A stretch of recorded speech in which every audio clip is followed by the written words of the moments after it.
Look out for the gay Pop Tarts that might be sexualizing your children. A dying wife tells her husband she wants to boink her ex one more time. And the Japanese government is going to release all of the radioactive water. These are the weird stories for Wednesday on Weird AF News. It's the only daily weird news podcast in the world. And I'm tired. I'm real tired. It's the only daily weird news podcast, and I'm tired, man. Let's do it. Are gay Pop Tarts sexualizing our children? Did you guys know Pop Tarts were gay?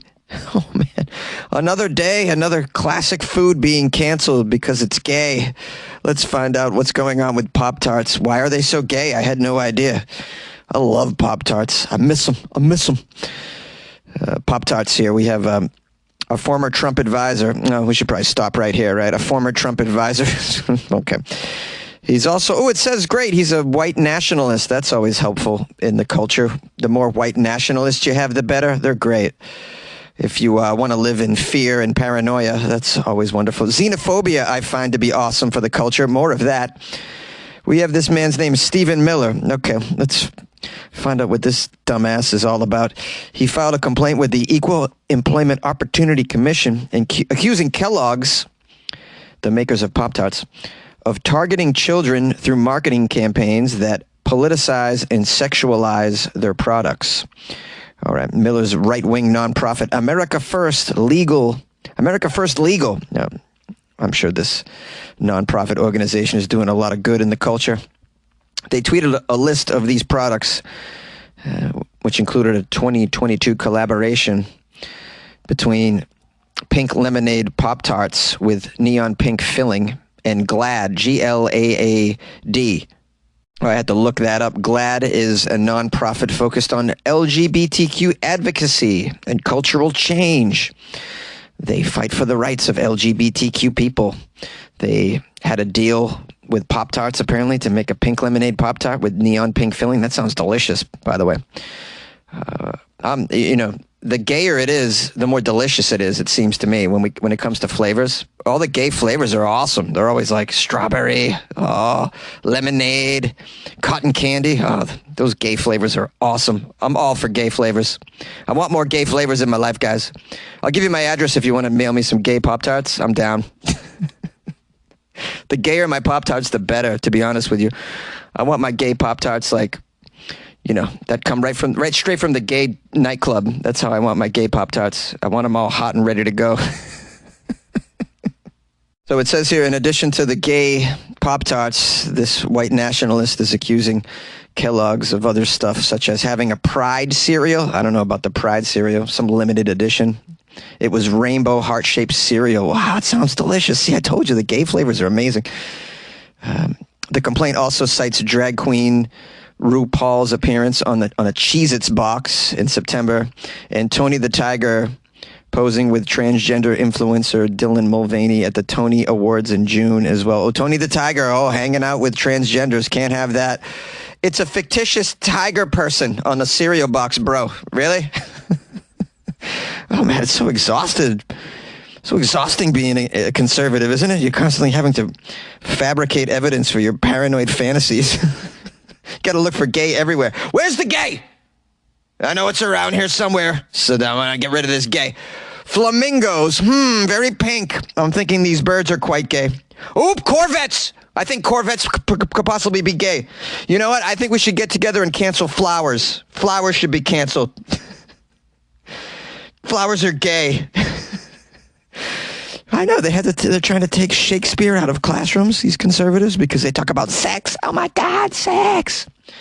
It's not even sex. It's just romantic love between a man and a woman. Like, what's so bad about that? I mean, what do you think your kids are doing with the smartphone, man? You don't think your kids are watching some people get it on with the smartphone? They're watching people get it on. Just letting you know, they're watching people get it on, and they're eating gay cereal. They just are, just FYI, as they should. When I was a kid, I watched people get it on as often as I could. I had to use a DVD to do it. But hey, man, yeah. And if there was any gay cereal around, I would eat it. We didn't really have gay cereal back then, but I would have ate that shit. I mean, I like Lucky Charms. That's pretty close to a gay cereal. Anyways, I got to wrap this story up. I feel awful, anyways, that I'm already giving a platform for this this guy and his stupid ideas. I mean, it's horrible. No one should be covering this, but I thought it was so bizarre. I thought I'd get into it. So why not use my platform to just say, this guy's an idiot. I mean, and his ideas are so paranoid. Anyone who thinks that a Pop-Tart, some sort of frosty breakfast treat is going to turn your children gay or sexualize them in some way is just a paranoid schizophrenic out of their mind. This is sociopath. This is psychopathy. This person needs help, therapy, pills. I don't know what they need. They need God. No, probably less God. Maybe God has led them to this. Maybe they need a different God to take them out of this. I mean, it's just entirely cockamamie, and it's just a sign of cultural immaturity. Sadly, it is. And I do have to say, for those of you who live in another country, perhaps you've never had a Pop-Tart. Well, don't let this story turn you off of it. Don't let this man's ideas turn you off from these delicious breakfast treats. I recommend strawberry frosted very strongly. No. Pop-Tarts, definitely not gay, although cinnamon Pop-Tarts totally blow, so maybe they are gay. Stupid. A wife's dying wish was to sleep with her ex one last time. A husband revealed that his wife's last wish on her deathbed was to have intercourse with her ex one last time. One husband was left heartbroken. His wife made a shocking last wish. Unable to speak to anyone about it, he took to the interwebs to share his wife's bizarre last wish. The woman told the man that she wanted to sleep with her ex-husband one last time. The disappointed man took to Reddit and revealed that his wife has been suffering from a terminal illness for 10 years. He also stated that the doctors expect her to live only 9 more months. He said some sweet things in the post, such as, "I don't remember life without her. I don't know what I'm going to do when she's gone. I've been doing my best to make the last days of her life good and great. I would like to grant whatever wish that I can." The doctors said that she was likely to need a wheelchair in 4 or 5 months. Then by month 8, she'll be bedridden for the last few weeks. That's if she doesn't decline faster. Unfortunately, matters became worse when the man heard of his wife's dying wish. The wife sat him down, told him that she wanted to have sex with her ex before she passed away. Speaking about his initial reaction, the man stated, "I, of course, was shocked by this, and when I asked why the F she wants that, so basically she thinks that her most physically compatible, satisfying lover was him, was this ex-husband. She gave a whole monologue about how sex sometimes is just physical and how emotionally fulfilling sex is with me, but it was just bullcrap to get to that point. So now I'm left with this. Deny my dying wife a wish for my own ego, or let her go shtup another man whom she feels was much better. Honestly, I'm so pissed off and betrayed that she asked this of me. I feel like I'm put in a position where I have to say yes because she's dying, of course. I know what I want to say, but I don't know if that's right. I'm so hurt that sex with an ex was apparently so good that she needs to do it once before she dies. I just hate everything about this. I'm really not sure what to do." Now, of course, people are weighing in on social media about what this man should do. Someone wrote, "Sorry, but her illness is no excuse to treat you like crap, man. That is incredibly insulting to you and your relationship." Another person said, "Well, if that's what she wants, just pack her stuff up and let her live with her ex for the rest of her time on Earth." A little mean, a little cruel. But hey, I don't know. What do you think about this? I mean, it's someone's dying wish. Can you separate the physical action of sex with, love and emotions and a different kind of bond that you might have with your current partner? I don't know. These are obviously issues that people deal with daily. This is why people cheat. This is why people break up. But this is a very special circumstance, one that I've never heard of before. Someone on their deathbed asking if it would be okay to do that one more time. Would you allow it if this was your spouse? Call the show, 646-450-2012. And what do you think of her and her request? And what do you think this guy should do? And this is very controversial, and I thought it would be great to put out there. I'd love to hear from my weirdos. Please call the show or email me, funnyjones@gmail.com. Tricky, it's tricky. It's tricky to rock a ram, that's right, on time. It's tricky, I wits it. Have you ever wanted to create your own podcast? Well, Spotify's platform lets you easily record and distribute a podcast everywhere, even earn money, all in one place too, for free. It's called Spotify for Podcasters. Record and edit on your phone or your computer, send it to Spotify and everywhere podcasts are heard. They even have video podcasting options as well. Spotify for Podcasters allows you to earn money with ads and subscriptions. Best of all, it's free. Try it. Download Spotify for Podcasters or go to spotify.com/podcasters to get started. And good luck with your podcast. Good luck with your life, man. Yay! Japan will release radioactive water into the ocean. Should we be worried?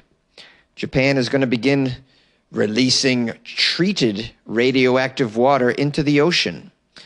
This is following an approval from the United Nations nuclear watchdog for a controversial plan that comes 12 years after the Fukushima nuclear meltdown. So I guess this is treated radioactive water from Fukushima. They're going to release it. I heard it's going to give Poland Springs a run for its money because this water is delicious. So you guys want to get in on this early, all right? Because people everywhere are going to want this radioactive water. Why wouldn't you want to grow a third nipple, huh? Come on now. You think the water you're drinking now is going to allow you to grow a third nipple? Hell no, this will. The plan to release treated wastewater has been in the works for many years, with the environment minister declaring in 2019 there were no other options as space runs out to contain the contaminated material.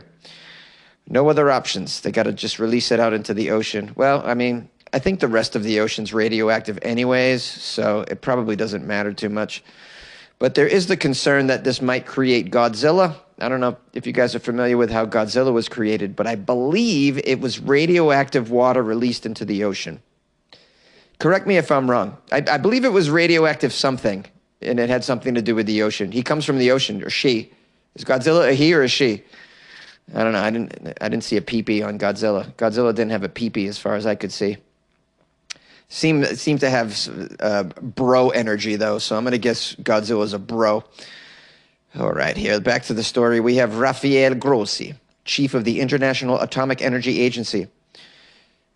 And Rafael arrived in Japan to visit Fukushima and present the safety review to the Prime Minister, Fumio Kishida. But the UN's approval has done little to reassure rattled residents in neighboring countries and local fishermen who still feel the impact of the 2011 disaster. Some have cast doubt even on the IAEA's findings, with China recently arguing that the group's assessment, quote, is not proof of the legality nor the legitimacy of Fukushima's wastewater release. Okay. The article says, why are they doing this? Well, the devastating earthquake and tsunami in 2011 damaged the Fukushima nuclear plant's power supply and cooling systems, causing the reactor cores to overheat and contaminate water within the plant with highly radioactive materials. Most of you are familiar with this situation. Since then, new water has been pumped in to cool fuel debris in the reactors. At the same time, ground and rainwater have leaked inside, creating more radioactive wastewater that now needs to be stored and treated. The state-owned firm Tokyo Electric Power Company has built over 1,000 massive tanks to contain what is now 1.32 million metric tons of wastewater, enough to fill more than 500 Olympic swimming pools. But space is quickly dwindling. Not enough space for the wastewater. 500 Olympic pools is not enough space for the wastewater tonnage. The company says building more tanks is also not an option. They're all out of tank ideas. They got no more tanks. Can't build any more tanks. They got no room for the tanks. They need to free up space in order to safely decommission the plant, a process that involves decontaminating facilities, dismantling structures, fully shutting down everything, releasing the water, creating several Godzillas in the meantime. What are the risks? Well, radioactive wastewater contains some dangerous elements. Oh, can you name any? But the majority of these can be removed from the water, they say. The real issue, though, is a hydrogen isotope called radioactive tritium, which cannot be taken away. You can't take away the tritium. It's like herpes. Once it's with you, it stays with you. It's the gift that keeps on giving. There is currently no technology available to remove the radioactive tritium. What are they going to do? They're just going to drop it into the ocean? Japan's government says the contaminated water will be highly diluted. Okay, that makes me feel better. It's highly diluted. It's probably safer to drink than the tap water that I get in Los Angeles, I imagine. They're going to release the highly diluted water slowly over the decades. That means the concentration of radioactive tritium, I don't know this word. It's being released. It would be on par or lower than the amount other countries allow and meet international safety environmental regulations, they say. Because it's going to be about the same as the radioactive tritiums that the other countries release, guys. You know, everybody's releasing radioactive tritiums, in case you're wondering. And so this will be just the same as everybody else. Everybody's killing the earth in the same manner, and we've approved a certain level of killing the earth. And this falls within that approval level of killing the earth. What's there to be alarmed about? Just killing the earth's oceans. But at the end of the day, I mean, maybe we can get something positive out of this, like fish with 3 bellies, you know? Oh, don't you want some tuna with 3 bellies? That's the kind of sushi I want. 3-bellied tuna. Oh, the fatty part. Oh, love it, love it. Fatty radioactive tuna belly. Get in my belly.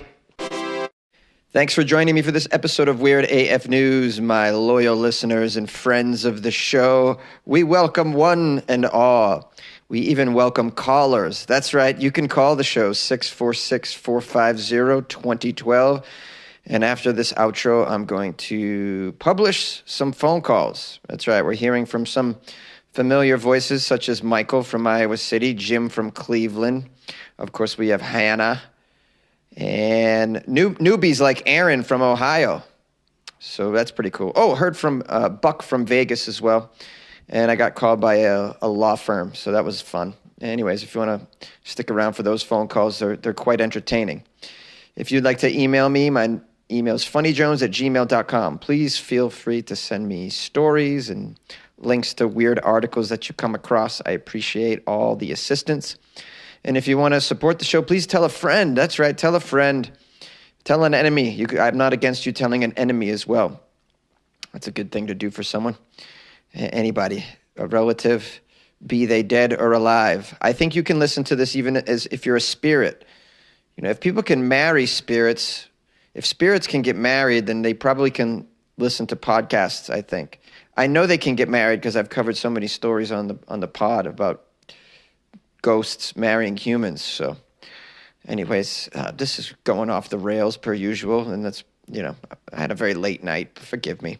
I'm in a totally different country, and the altitude is high. The altitude's high, so you know when you have a few margaritas at a very high altitude, things tend to happen to you. You know, so that's what's happening. Send me money, because I'm gonna probably end up in prison down here. Buy me a coffee off my website, weirdafnews.com. But it's not going to be a coffee. It's going to be spent on cerveza. Yay! Oh, geez. Can you believe it? 20 years on the force, and here I am at this house just taking out jars and jars of, excuse my language here, penises. This crazy guy just, you know, he used to work in a morgue, I guess, and we got a call. He's doing some trafficking and body parts and stuff. So, you know, we got the call and showed up, and sure enough, there's shelves of members in jars everywhere. So here I am, 20 years on the force, and you believe what I'm doing today. Just brought down to this. Ridiculous. Hey, Jonesy, it seems obvious what the Germans need to pump in there is not lavender oil, but maybe some hash oil. That'll calm them down. Good luck with your life, man. Jonesy, hey, name is Aaron from Ohio, of course, USA. I've been listening to your show now probably 2 years at least, something that I got from my Alexa Echo Dot. And, well, yeah, I don't really contribute much money, but I try to tell as many people that at least come in and listen to what's going on. And I do. I love your show. Love being a weirdo. Thank you. So calling in response to the chemical castration going on possibly in Russia. being the son, the child of two prison guards, have like a way different outlook, respect for much of what's going on. For instance, some of these pedophiles were trained as kids to then grow up thinking all of it was okay. So I usually abide by the laws that nature puts forward, and that if you're prepubescent, you're not capable of being a reproductive being or individual of a species. So there's quite literally no point in even performing any type of sex act other than some abuse to innocence and continuing a very vicious, very terrible cycle. So I try to stay as close to the laws of nature that I can, because nature usually isn't wrong. I mean, after all, none of us can fly. I think that about sums it up, other than I'm pretty sure in as far as the states accepting anything about chemical castration, we are constantly going to be pushed up against the wall of whether or not that's cruel and inhumane punishment.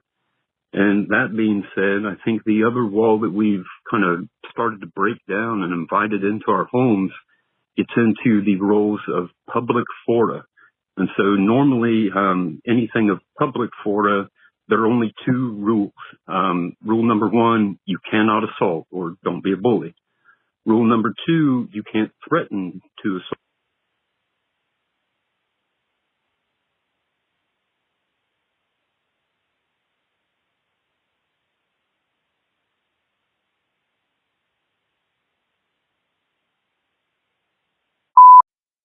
Hey, buddy. Hey, weirdos. It's the Buck from Vegas. Just wanted to tell you that the way you say Nevada is so cringe, man. So cringe. But we love what you do. Take care, y'all. Good luck with your life. Yes, this is the Honky Donkey. Can I take your order, please?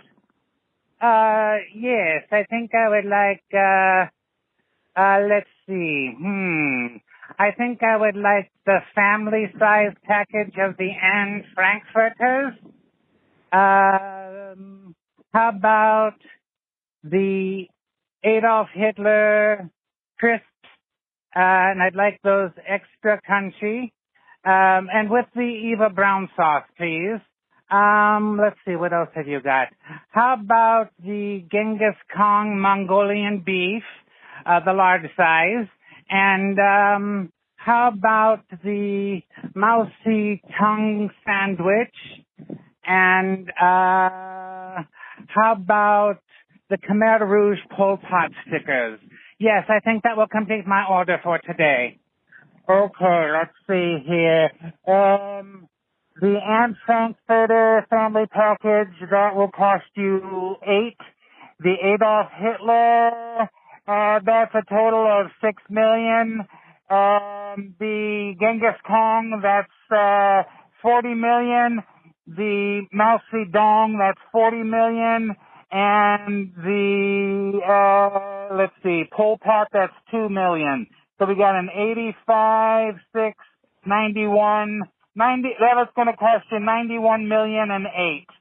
Okay, if you pull up to the second window, that's where you can pick up your food, and Honky Donkey is responsible for the poor taste of the food as well as the items on this menu, but AF News is not responsible for the poor taste of this comedy bit.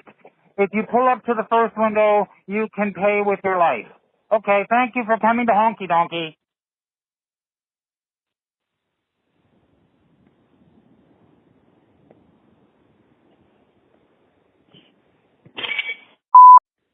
Jonesy, I think I'm all caught up. I was reading I was listening to the weird AF News episode about Florida schools banning Shakespeare. I have a very useless English degree, and as a requirement, They told us to study Shakespeare, and I almost failed the class. But luckily I was I just barely passed the class. And then later on, when I wasn't feeling pressure from professors and I had graduated, I read the stuff that I had trouble understanding. Good luck with your life, man. Hey, Jonesy, it's Michael calling from Iowa City. About some of the stories you were doing about the triathlon championship series and the people that got diarrhea. I'm laughing, but it's really not a laughing matter. Those elite athletes that enter those kinds of events, they don't have to pay an entry fee. And for this event, the prize money was $3.6 million across the top finishers, and last year's prize money was $2.9 million. So that's up quite a bit from last year. Obviously, the low-level schlubs pay an entry fee, but those elite athletes pay no fee, and they earn their place by participating in multiple events throughout the year that earn them a place in the final championship series. Another thing that you were talking about was the banana spider over in Austria in the city of Krems in Döden. And one of the things that I love, I absolutely love, is when you try pronouncing the names of these difficult places, especially foreign countries like India or maybe another place in, Eastern European countries. And you try and try and try. And I love the tenacity that you give it. And you just won't give up sometimes.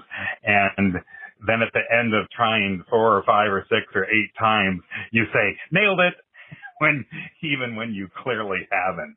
And I just laugh and laugh and laugh out loud.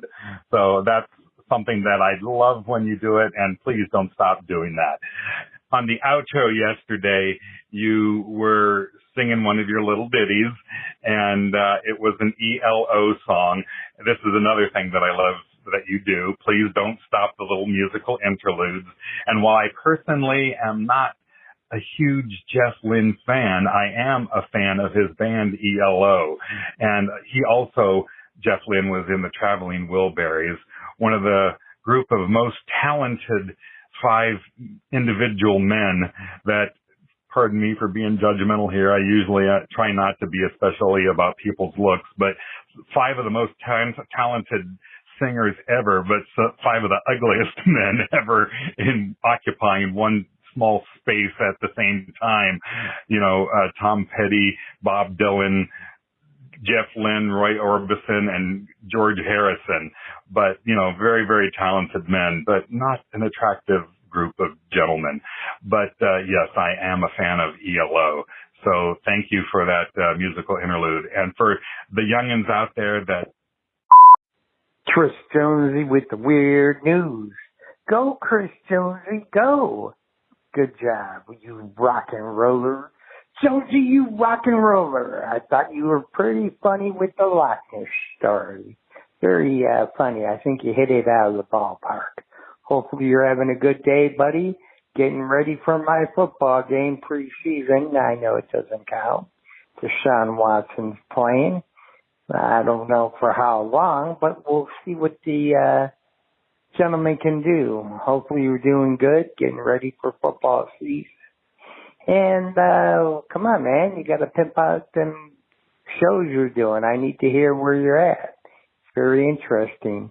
Maybe one day you'll make it to Ohio. Who knows where you might end up? Only the shadow knows.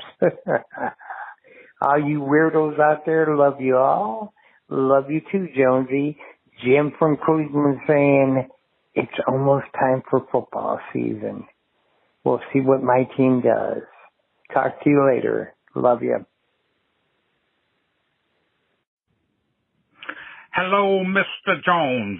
This is Peter Johnson from the law firm of Taint, Balzac, Fremunda, and Huevos.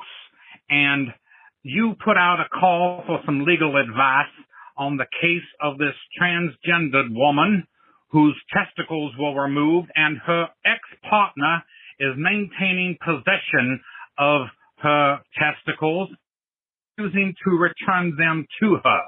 Yes, it's unusual that she has testicles that were not disposed of as medical waste, and that she is keeping possession of those testicles. But as some people would maintain, her ex-lover has possession of those testicles. Now, while my law firm usually deals in cases such as asbestos poisoning leading to mesothelioma, talcum powder leading to cases of feminine hygiene and leading to cases of women's medical cancer in the feminine area, and such cases as, the Camp Lejeune water poisoning case from the American government. We do specialize in other kinds of cases as well, and we would provide a legal defense for this transgendered woman. While some people say possession is 9/10 of the law in defense of her ex-lover, under the theory of corpus cavernosum, we would say that she was the former owner of those testicles. They are her possession as part of her body, and she should maintain possession of those body parts for eternity, ad infinitum. And I defy anyone who is an opposing counsel to provide any sort of defense to the contrary. And we would find that any judge would be supportive of that, and any jury would also find in support of our defense of corpus cavernosum. Now, you were looking for advice in this matter, and we have provided it to you. And if you or any of your listeners would like to contact us, we can be reached at the law firm of Taint, Balzac, Huevos, and Fremunda. And that phone number would be 646-450-2012. And we thank you, Mr. Jones, and wish you good luck with your life.